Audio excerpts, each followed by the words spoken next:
Patterson family had been living in their new home for exactly 3 weeks when they first noticed something strange about the temperature. It was a Tuesday evening in late October, and Sarah Patterson was preparing dinner in the kitchen while her husband Mark helped their 7-year-old daughter Emma with her homework at the dining room table. The house felt unusually cold, despite the fact that they had set their new smart thermostat to a comfortable 72 degrees that morning. Sarah rubbed her arms and walked over to check the sleek digital display mounted on the living room wall. The thermostat screen glowed with a soft blue light, showing the current temperature as 68 degrees. But what caught her attention wasn't the temperature itself, it was the name displayed in the corner of the screen, Eleanor. "Mark," Sarah called out, her voice carrying a note of confusion. "Did you change the thermostat settings?" Mark looked up from Emma's math worksheet, pushing his glasses up his nose. "No, why?" "It says someone named Eleanor adjusted it to 68 degrees at 7 p.m. But neither of us is named Eleanor, and it's only 6:30. Mark frowned and joined his wife by the thermostat. The device was one of the main reasons they had fallen in love with this house, a beautiful 2-story colonial built in 1952, recently updated with all the latest smart home technology. The previous owners had installed everything from voice-activated lights to automated door locks, making the 70-year-old house feel thoroughly modern. "That's weird," Mark said, studying the display. "Maybe it's some kind of glitch with the app. These smart devices can be finicky when they're first set up." He pulled out his phone and opened the thermostat app. Sure enough, the activity log showed that at exactly 7 p.m., a user named Eleanor had changed the temperature setting from 72 to 68 degrees. But according to the app, there were only 2 registered users on the system, Mark and Sarah. "I'll call tech support tomorrow," Mark said, manually adjusting the temperature back to 72. Probably just a programming error left over from the previous owners. But as they would soon discover, this was no ordinary programming error. Sarah Patterson had always been sensitive to changes in her environment. As a child, she could sense when storms were coming hours before the weather reports predicted them. She noticed when people were upset before they showed any outward signs. And she had always been able to feel when she wasn't alone in a room, even when she couldn't see anyone else there.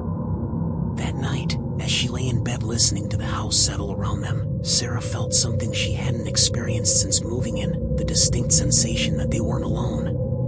It wasn't threatening or frightening, just a gentle presence, like having a grandmother watching over them from the shadows. The next morning, the thermostat had been adjusted again.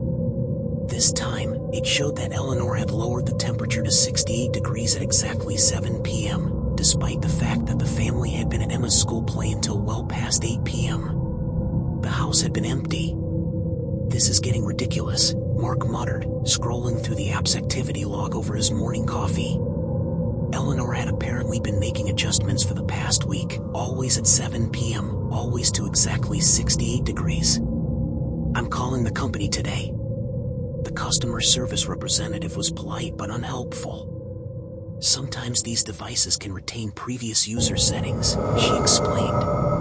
"Try doing a factory reset and see if that clears up the issue." Mark spent his lunch break resetting the thermostat, clearing all user data, and reprogramming the device from scratch. He made sure only he and Sarah were registered as users, double-checked all the settings, and even changed the Wi-Fi password to ensure no one else could access the system. That evening, as the family sat down to dinner, the thermostat quietly adjusted itself to 68 degrees. The app showed that Eleanor had made the change at exactly 7 p.m. "This is impossible," Mark said, staring at his phone in disbelief. "I completely wiped the system. There's no way anyone named Eleanor should have access to this thing." Emma looked up from her plate of spaghetti, her young face serious. "Maybe Eleanor is a ghost," she said matter-of-factly. "Maybe she lived here before us and doesn't want to leave." Sarah and Mark exchanged glances. They had always encouraged Emma's imagination, but her words sent a chill down Sarah's spine. There was something about the way their daughter said it, with such quiet certainty, that made the possibility seem less absurd than it should have. "Ghosts don't use smartphones, sweetheart," Mark said gently. "There's got to be a logical explanation." But as the days passed, the logical explanations became harder and harder to find. The thermostat continued its nightly ritual, adjusting to 68 degrees at exactly 7 p.m., no matter what they did to prevent it. They changed the password again, installed security updates, even had a technician come out to examine the device. Nothing worked. More disturbing was the fact that the thermostat had begun responding to voice commands that no one was giving. Sarah would be reading in the living room when she'd hear the device's pleasant female voice announce, "Temperature has been adjusted to 68 degrees. But no one had spoken to it. No one had asked it to make any changes.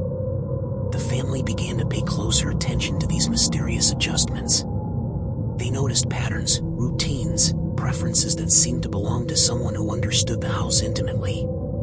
The temperature would drop to 68 degrees in the evening, but on particularly cold nights, it would rise to 70, just enough to keep the pipes from freezing, Sarah realized.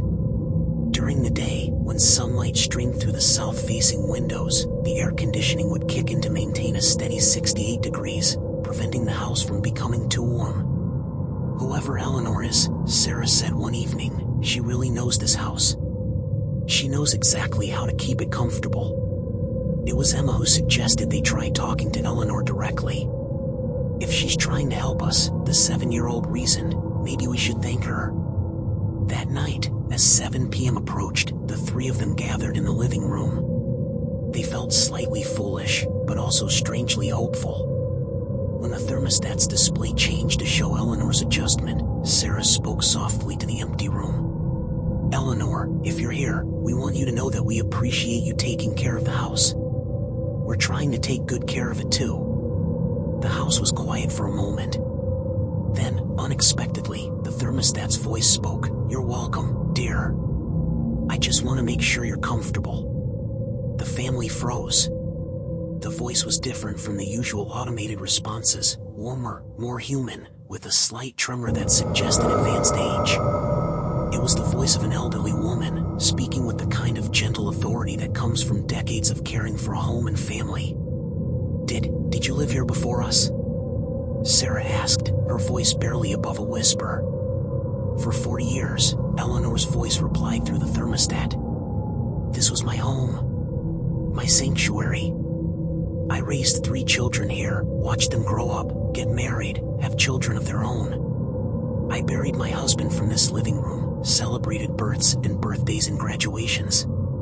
This house holds all my memories." Emma moved closer to her parents, but she didn't seem frightened. Instead, she seemed fascinated. "Why don't you want to leave?" There was a long pause before Eleanor answered. "I suppose I never really knew how to say goodbye.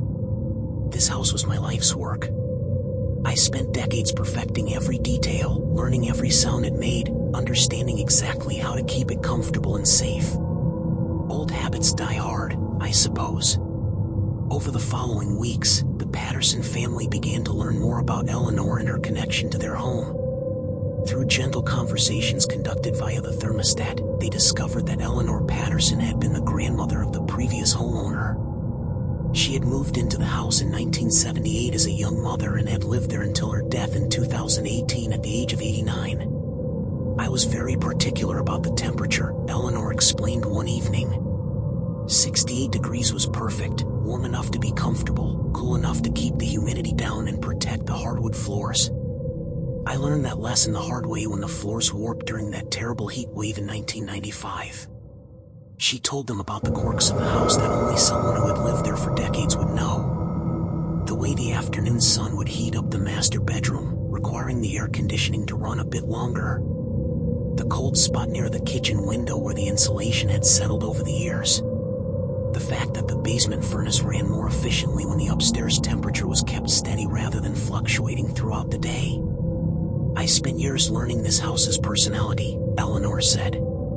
"It became second nature to me, adjusting the temperature throughout the day to keep everything just right. I suppose that's what I'm still doing." Sarah found herself looking forward to these conversations. Eleanor had a wealth of knowledge about the house's history, and she seemed genuinely interested in helping the new family settle in. She told them about the best spots in the yard for planting flowers, warned them about the ice dam that formed on the north side of the roof during heavy snow, and even shared stories about the neighborhood's history. "The Johnsons next door have lived there for 30 years, Eleanor said one evening. "Martha makes the most wonderful apple pie. You should introduce yourselves. She's always happy to welcome new neighbors." But it was the small, everyday kindnesses that touched the family most. Eleanor would adjust the temperature when she sensed someone was coming down with a cold, making the house a few degrees warmer to help them recover. She would turn on the heat early on particularly cold mornings, so the house would be warm when they woke up. She seemed to understand their routines, their preferences, their needs. "She's like having a grandmother living with us," Emma said one night as her parents tucked her into bed. "A really helpful grandmother who knows everything about our house." Mark had initially been skeptical, looking for technical explanations for what was happening. But as the weeks passed, he found himself accepting Eleanor's presence as simply another part of their daily life. She wasn't intrusive or demanding, just quietly helpful, like a benevolent household spirit. "I've been thinking about what you said," he told Eleanor one evening, "about this being your life's work. I can understand why you wouldn't want to leave. But don't you think it might be time to rest? To move on to whatever comes next?" Eleanor's voice, when it came, was soft and thoughtful. "I've been thinking about that too, Mark. And I know you're right. But I suppose I've been afraid. This house, this family life, it's all I've ever known. What if there's nothing else? What if leaving means disappearing entirely?" Sarah felt her heart ache for this woman who had loved her home so much that she couldn't bear to leave it, even in death. "Eleanor, I don't think love like yours just disappears. The love you put into this house, the care you gave it for 40 years, that's not going anywhere. It's part of the house now, part of its character. And we'll take care of it," Emma added with the solemn sincerity that only children can manage. "We'll keep it at 68 degrees in the evening, just like you did. We'll learn all its secrets and take care of it the way you did." Over the next few days, Eleanor's presence seemed to grow stronger. The thermostat began displaying more complex information, not just temperature adjustments, but reminders about seasonal maintenance, warnings about weather patterns that might affect the house, even suggestions for improving energy efficiency. "The gutters need cleaning before the next big storm," Eleanor told them one afternoon. "And you might want to check the weather stripping around the basement door. I can feel a draft." She was right about both things. Mark spent the weekend cleaning gutters and replacing weather stripping, marveling at how Eleanor could sense these issues from whatever plane of existence she now inhabited. But perhaps the most remarkable thing about Eleanor's presence was how it changed the family's relationship with their home. They began to see it not just as a house, but as a living entity with its own personality and needs. They paid attention to its sounds, its rhythms, its responses to weather and seasons. They learned to appreciate the craftsmanship of the original builders, the thoughtful updates made by previous owners, the way different rooms served different purposes throughout the day. "She's teaching us how to be good homeowners," Sarah realized one evening. "How to really care for a place, not just live in it." The turning point came in November, during the first major snowstorm of the season.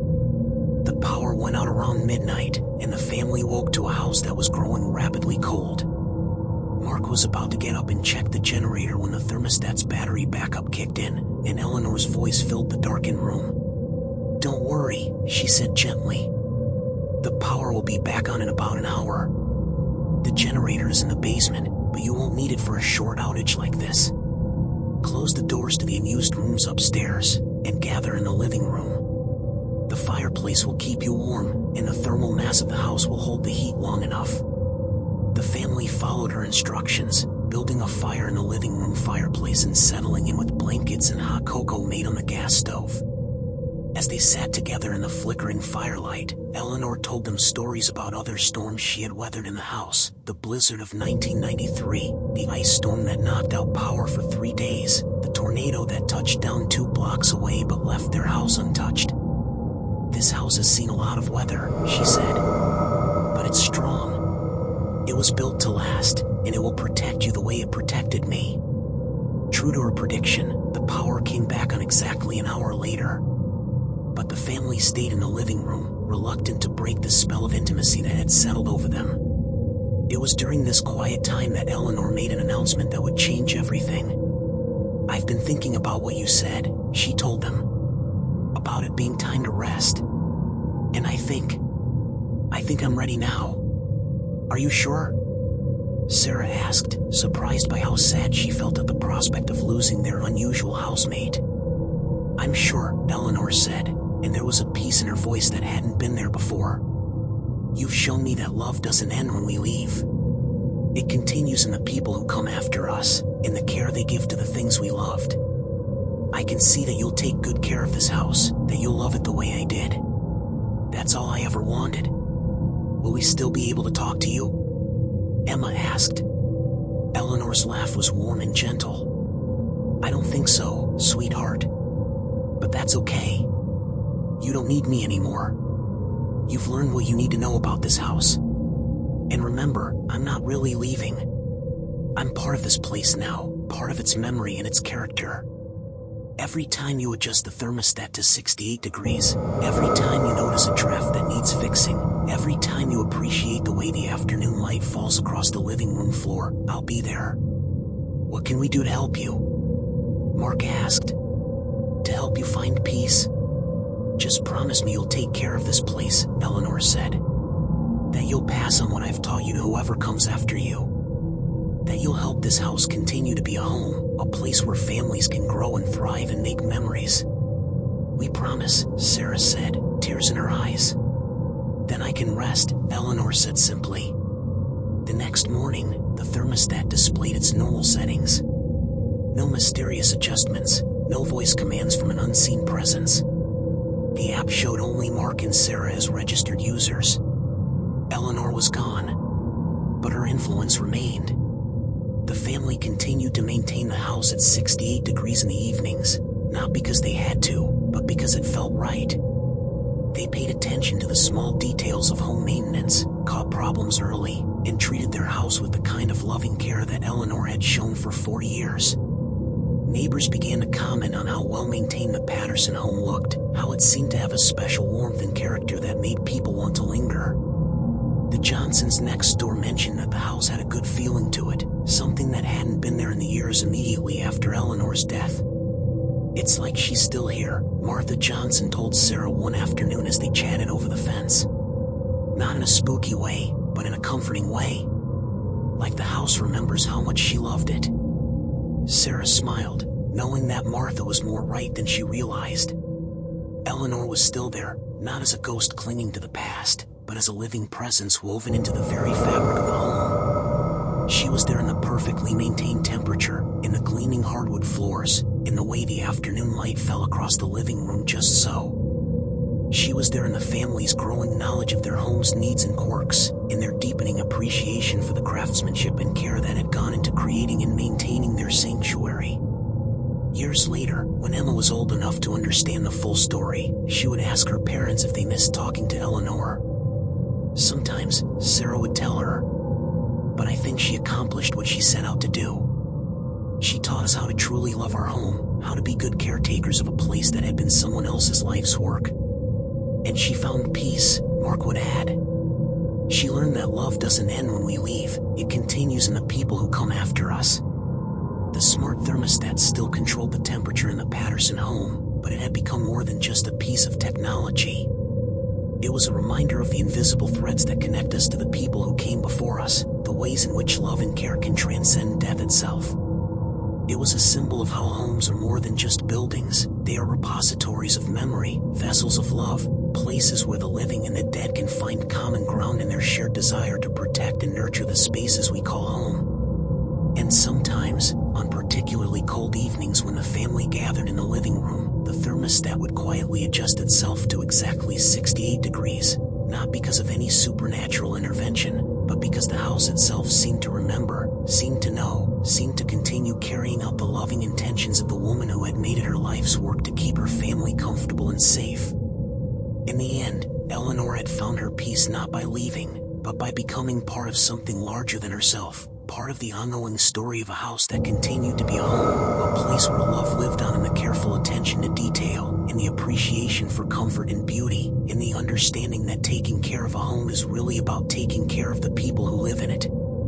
The Patterson family had learned that the most sophisticated smart home technology of all is the human heart, the capacity to love, to care, to remember, and to pass on that love to the next generation. Eleanor had been their teacher, their guide, their guardian angel, helping them understand that being a good neighbor to the past is just as important as being a good neighbor to the present. And in their carefully maintained home, where the temperature was always just right and the love was always just enough, Eleanor's spirit lived on, not as a ghost, but as a blessing, a reminder that some love is so strong it becomes part of the very walls that shelter us, the very air we breathe, the very warmth that makes a house a home.